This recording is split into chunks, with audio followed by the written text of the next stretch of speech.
Hey everybody, welcome back to Vedic Sage. I'm Dr. Dhaliwal, and today we're going to be talking about the management of hypertension from an Ayurvedic perspective. Now we know that hypertension is a progressively worsening condition if not managed properly. For example, long-standing hypertension can lead to ischemic heart disease and heart failure. So based upon the Ayurvedic literature that was understood thousands of years ago, there's three main types of hypertension: Vata, Pitta, and Kapha hypertension. So we'll take a look at each of these types of hypertension individually, starting with Vata hypertension. Now we know that Vata is the combination of two primary elements, ether and air, and have the characteristics of dry, light, rough, cold, mobile, and subtle. And the primary site of Vata within the body is the colon. And based upon the Ayurvedic literature, the accumulation of these Vata qualities within the colon spreading into the general circulation leads to vasoconstriction of the vasculature, which therefore increases the systemic vascular resistance and therefore leads to increased blood pressure or hypertension. Another interesting aspect that Ayurveda looks at is the psychological or the emotional aspects within the individual's mind. For example, individuals with Vata hypertension may have unresolved emotions such as fear, anxiety, and insecurity. So even thousands of years ago, they understood the concept of mind, body, and even spiritual connection for overall health. So therefore, the fear, anxiety, and insecurity within the mind has an effect on another energetic system that was described via the chakra system. And this is a metaphysical understanding of energetics that interface the body-mind paradigm. For example, the unresolved emotions within the mind, such as fear, anxiety, and insecurity, will have an effect on the subtle aspects of the central nervous system, but perhaps even finer or more subtle is an other energetic system known as the chakra system.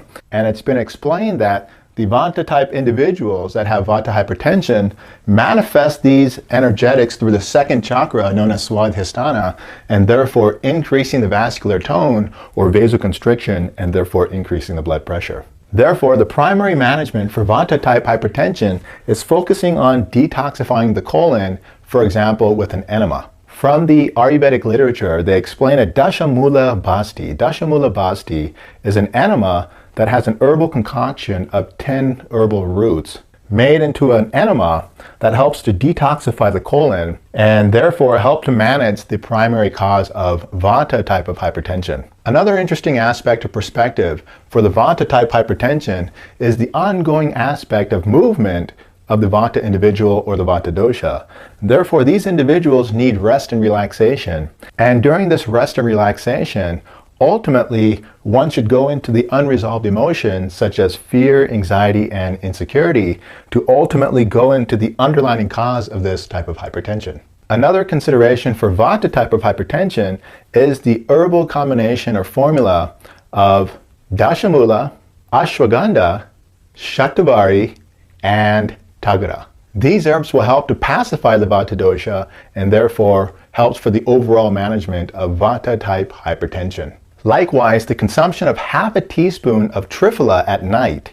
Triphala is an herbal concoction of 3 herbs, Haritaki, Amalaki, and Bibitaki, which is actually tridoshic and helps to pacify both Vata, Pitta, and Kapha. And lastly, for individuals with Vata type hypertension, may want to consider rubbing warm sesame oil on the scalp and the soles of the feet right before bed to help alleviate some of the stress that's causing the hypertension.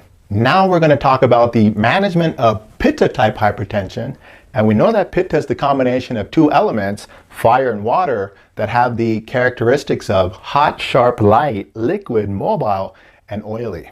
And the primary site of Pitta within the body is the small intestines. And it's thought that once Pitta accumulates and gets aggravated and spreads within the circulation, this oily quality of Pitta increases the blood viscosity, and as we know, increases the systemic vascular resistance, and therefore increasing blood pressure and being the underlying cause of Pitta type hypertension. Therefore, the management of Pitta type hypertension is to detoxify the small intestines, the liver, and the gallbladder with intestinal purgatives such as Amalaki, Nishotra, or even Sat Isab Gul. Therefore, these herbs will help to detoxify the liver, the gallbladder, and the small intestines of toxins that are being absorbed into the generalized circulation and leading to that increased blood viscosity and the underlying cause for Pitta hypertension.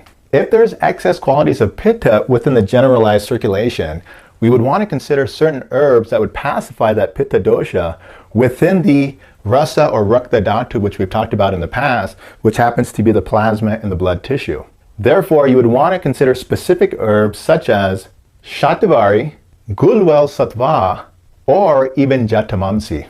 However, the general management for Pitta type hypertension is to consider a Pitta pacifying diet or overall Pitta pacifying herbs such as already mentioned Shatavari, Shankapushpi, Brahmi, or even Saraswati.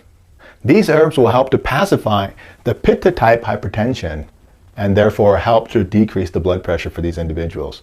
Another interesting aspect for Pitta type hypertension is the psychological aspect or the unresolved emotions such as judgment, critical thinking or critical analysis, anger, hate, or even envy. Since the Pitta type individuals, the type A leader mentality, very competitive, these unresolved emotions within the mind can have an effect on the energetics of the chakra system and manifest within the third chakra and therefore also increase that sympathetic tone of the autonomic nervous system, increasing the vascular tone and therefore resulting in increased blood pressure known as hypertension. So therefore, just like any of the other three hypertensions, Vata, Pitta, or Kapha, Pitta individuals would greatly benefit from yoga and meditation and helping to resolve any of these unresolved emotions within the mind. And the last type of hypertension that we'll discuss today from an Ayurvedic perspective is the Kapha type hypertension. And we know that Kapha is made up of the two elements, water and earth, and has the qualities of heavy, dense, cold, oily, liquid, and dull. And the main site of Kapha within the body is the stomach, and more specifically, the fundus of the stomach. And this type of hypertension from the literature, Kapha hypertension is known to be more associated with increased triglycerides, increased cholesterol, increased weight gain, or even obesity and diabetes.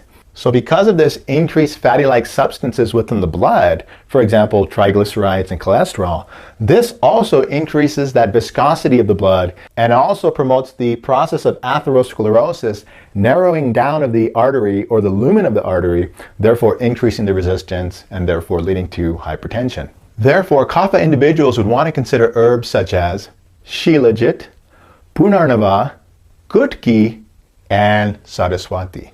Another consideration for Kapha type hypertension is taking Bibitaki, which helps to pacify the qualities of Kapha dosha. Also, due to the decreased Agni or digestive capacity that's commonly associated with Kapha individuals, one may want to consider a CCFT, which is basically cumin, coriander, and fennel, to help ignite this digestive capacity known as Agni and also help to burn the toxins within the gastrointestinal tract.